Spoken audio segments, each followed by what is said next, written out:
সবুজ বাটনে চাপ দিলে কথা হবে নাকি লাল বাটন?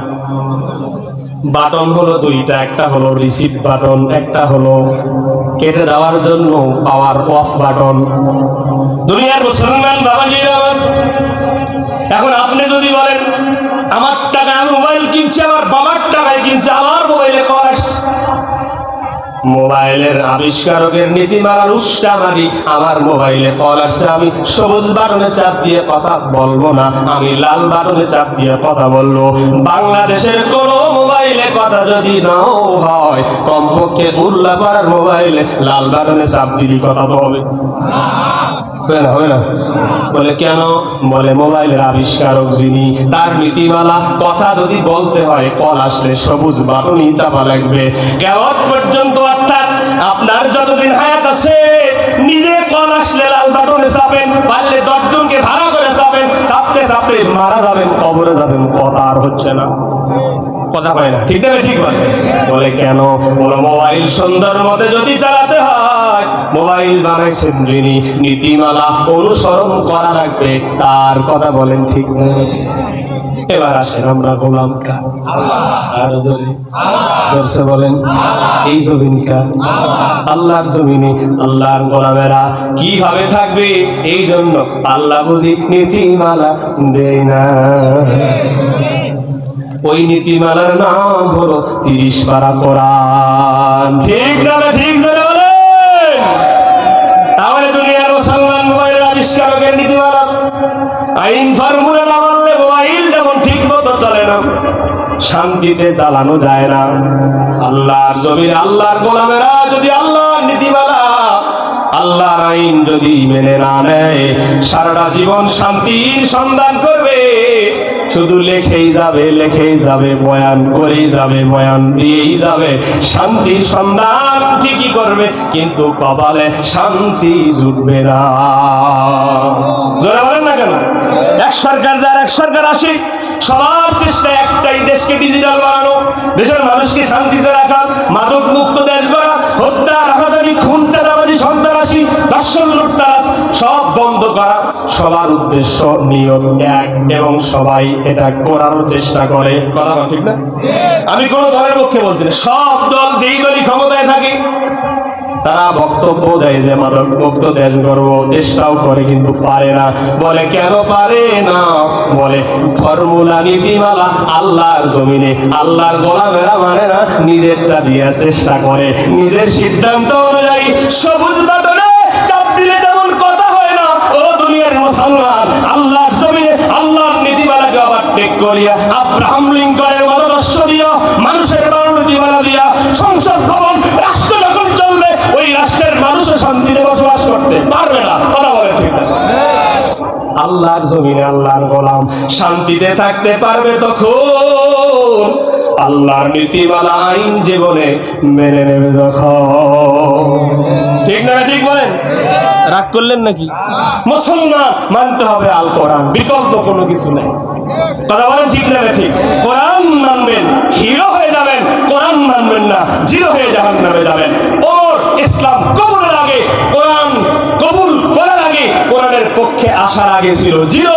ওমর মুসলমান হলেন, নবীর পক্ষে আসলেন, কোরআন জীবনে ধারণ করলেন, ওমরকে আল্লাহ খলিফা বানিয়ে দিয়েছেন এবং খোলাফায়ে রাশিদিন 4 খলিফা, 1 খলিফা ওমর হিরো হয়ে জান্নাতে নাম ঘোষণা হয়ে গেছে।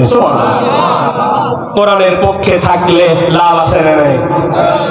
কোরআন যতক্ষণ না মানবো, কোরআন যেখানে শান্তি সেখানে, ইসলাম যেখানে শান্তি সেখানে, ইসলাম নাই শান্তি নেই, ঠিক না?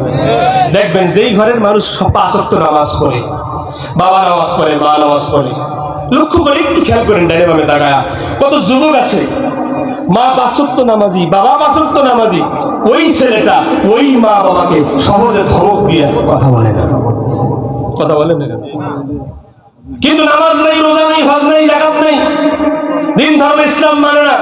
দেখবেন স্বামী বউ কি বলতেছে, বউ স্বামী কি বলতেছে, সন্তান মা কি বলতেছে, কোনো খবর নেই, কথা হয় না। কারণ কি?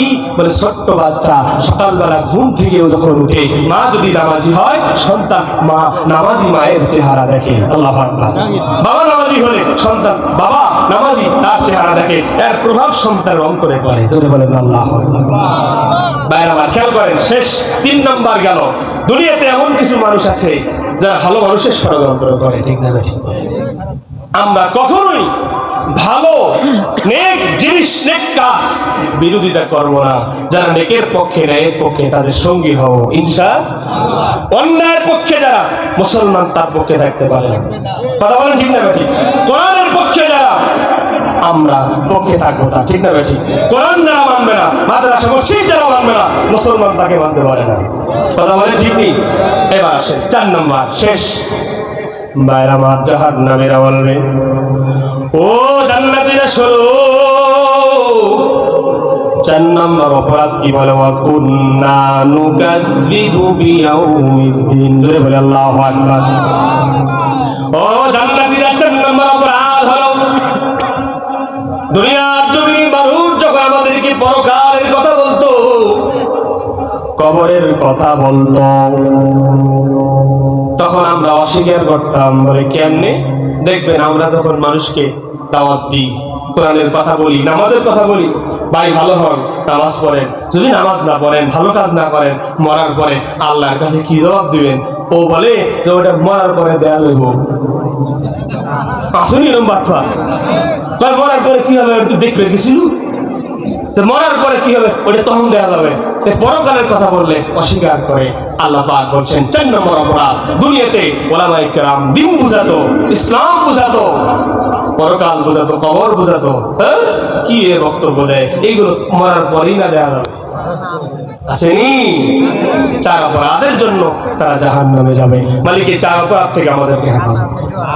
আরো জোরে বলেন, আরো জোরে। যুব সমাজ, তোমাদেরকে বলছি, যে যুগ চলছে, অনেক যুবকরা দেখলাম আসছে দিকে, এই যুগ ফিতনার যুগ। কথা বলেন না যুবক? এখন যে স্রোত চলছে, এই স্রোত হলো ধ্বংসের দিকে যাওয়ার স্রোত। পৃথিবী যত এগিয়ে যাচ্ছে, এই জাতি, এই পৃথিবী তত ধ্বংসের দিকে এগিয়ে যাচ্ছে। কারণ দিন যত যাচ্ছে গুনার সংখ্যা দিন দিন বাড়ছে, কমছে না। কথা বলেন ঠিক না বেঠিক?